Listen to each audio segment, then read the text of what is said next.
நிலவின் ஒளியை பிடித்து பிடித்து பாலில் நனைத்து கன்னங்கள் செய்து விட்டார்.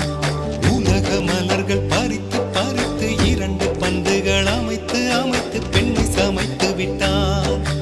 அழகு என்பது ஆண்பாலா பெண்பாலா என்பதில் எனக்கு சந்தேகம் தீர்ந்தது. அழகு என்பது நிச்சயம் பெண்பாலடா. கவிதை என்பது மொழியின் வடிவம் என்றொரு கருத்தும் இன்று உடைந்தது. கவிதை என்பது கன்னி வடிவமடா.